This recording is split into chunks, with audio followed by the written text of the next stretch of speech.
Per quale motivo il Napoli ha detto no a un'offerta da 1 miliardo di dollaro e alla possibilità di acquistare Gyökeres? Aurelio De Laurentiis, presidente del Napoli, ha raccontato che avrebbe potuto guadagnare una vera fortuna con un attaccante svedese. Dopo aver conquistato il titolo di campione d'Italia nella scorsa stagione, il club partenopeo può affermare che la fiducia riposta in Antonio Conte ha dato i risultati sperati. Tuttavia, per rendere possibile questo scenario, la società ha rifiutato una proposta superiore al miliardo di dollaro e l'opportunità di ingaggiare Viktor Gyökeres, all'epoca in forza allo Sporting.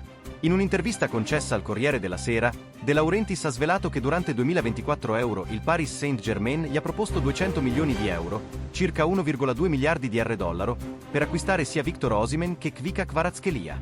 Il presidente, però, ha scelto di non accettare l'offerta milionaria, avendo dato la sua parola ad Antonio Conte, appena arrivato sulla panchina, che avrebbe trattenuto l'attaccante georgiano.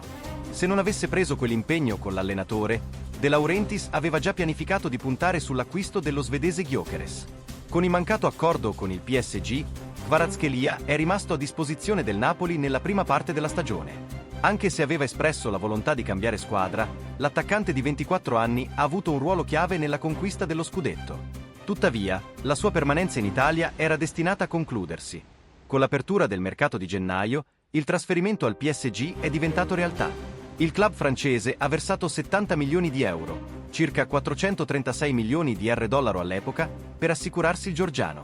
Sempre secondo il presidente del Napoli, non era più possibile trattenere il calciatore. Nonostante il rinnovo contrattuale del 2023, che aveva previsto un aumento di stipendio, l'agente del giocatore ha continuato a lavorare per facilitare il passaggio a un grande club europeo. Subito dopo l'incredibile prima stagione di Kvaratskhelia, abbiamo avviato le trattative per un nuovo contratto, aumentandogli lo stipendio e proponendo una cifra molto importante, consapevoli che un ingaggio troppo basso avrebbe attratto l'attenzione di tanti club pronti a offrirgli cifre astronomiche, ha spiegato Aurelio De Laurentiis. Nonostante la partenza di Kvaratskhelia, il Napoli ha continuato a puntare su una strategia di mercato equilibrata, evitando spese impulsive e mantenendo la solidità economica del club. De Laurentiis ha sottolineato più volte che il progetto tecnico con Antonio Conte prevede una crescita graduale, valorizzando i giocatori già presenti in rosa e investendo in profili funzionali, piuttosto che in nomi altisonanti.